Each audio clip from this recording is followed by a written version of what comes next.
महाशिवरात्रि के मौके पर कारीगांव में भव्य आध्यात्मिक कार्यक्रम का आयोजन। गोपीगंज क्षेत्र के कारीगांव जाजापुर में महाशिवरात्रि मौके पर परमहंस शिव त्रिजटा अघोरी के नेतृत्व में रात्रि में भव्य आध्यात्मिक कार्यक्रम परमात्मा के साथ एक रात का आयोजन किया जाएगा, जहां पर भगवान शिव की आराधना, शिव तांडव, मेडिटेशन, दीक्षा कार्यक्रम का आयोजन किया जाएगा। इस दौरान 61 शिष्यों में 5 शिष्यों को अपूर्ण शून्य से शून्य की साधना की दीक्षा दी जाएगी। इस कार्यक्रम में दूर से दूर लोग भी शामिल होंगे।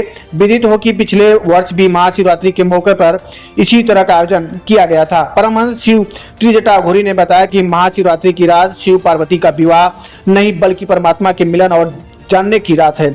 कहा कि जिस तरह लोग भगवान शिव को नशेड़ी मानते हैं वे पूरी तरह गलत है। भगवान शिव नशा में रहते हैं, लेकिन भांग की नशा में नहीं बल्कि स्वयं की नशा में, भगवान के भक्ति की नशा में, विश्व कल्याण की नशा में। परमहंस ने बताया कि भगवान शिव की भक्ति नशा मुक्त होनी चाहिए। भगवान शिव को लोग अर्धगी समझते हैं, लेकिन अर्धांगिनी का मतलब यह है कि जिसके आधे अंग में मां पार्वती का वास हो। भगवान शिव कभी भी नशा न किए हैं और ना ही कहीं इसका वेद पुराण में उल्लेख है। जो लोग शिव भक्त के नाम पर नशा करते हैं वे पूरी तरह गलत है। धर्म का मतलब धारण करना होता है। सच्चा धार्मिक वही होता है जो नशा से मुक्त रहकर भगवान शिव की आराधना करता है। महाशिवरात्रि के मौके पर आयोजित कार्यक्रम की तैयारी पूरी की जा चुकी है। भदोही जनपद से मिशन इंडिया टीवी के लिए राजेश पांडे की ब्यूरो रिपोर्ट। कार्यक्रम होना है, क्या करना चाहिए उसको लेकर, क्या तैयारियां हैं, क्या होना है जी?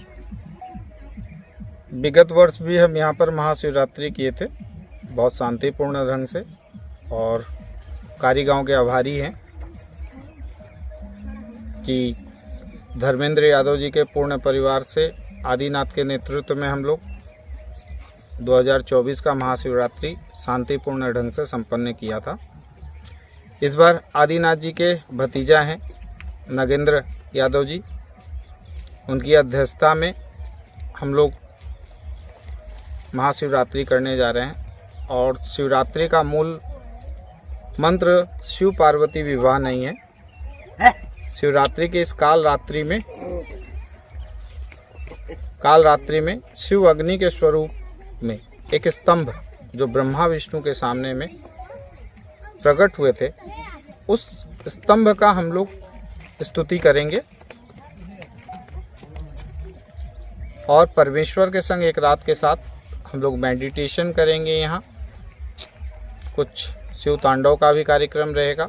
साथ में इस बार मैंने अघोड़ संप्रदाय से महाशिवरात्रि के इस काल रात्रि में कुछ चीज़ों को जोड़ा है, जैसे अघोड़ महादीक्षा।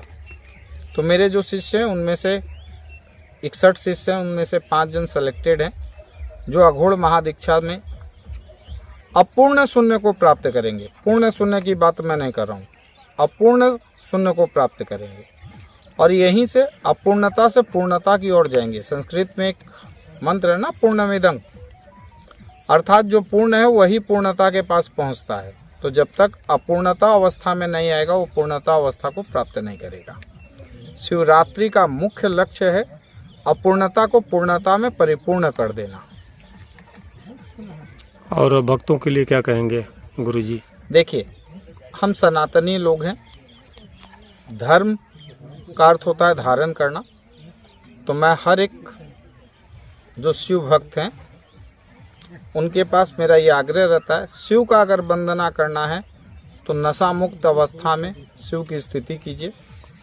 शिव स्वयं नशा से मुक्त रहे हैं।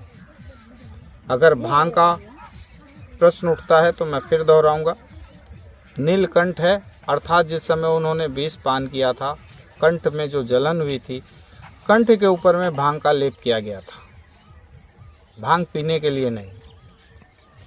इसलिए भक्तों के पास मेरा एक ही संदेश है, नशा मुक्त शिवरात्रि होना चाहिए। अच्छा गुरुजी, अब इसी पर कुछ पूछना चाहेंगे आपसे कि कुछ लोग ऐसा कहते हैं कि जैसे महाशिवरात्रि पर या जो कोई और भी पर्व आता है जैसे शिव से रिलेटेड है, तो लोग कहते हैं कि शिव जी जो है हमेशा अड़भंगी हैं, वो हमेशा नशे में रहते हैं।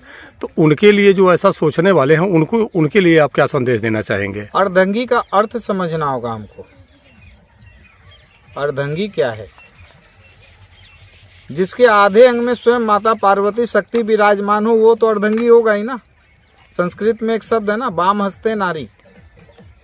और ये सत्य है कि शिव हरदम नशा में है। किस चीज का? नशे के नशा में शिव नहीं है, स्वयं के नशा में शिव है, तब तो आप शिव हैं।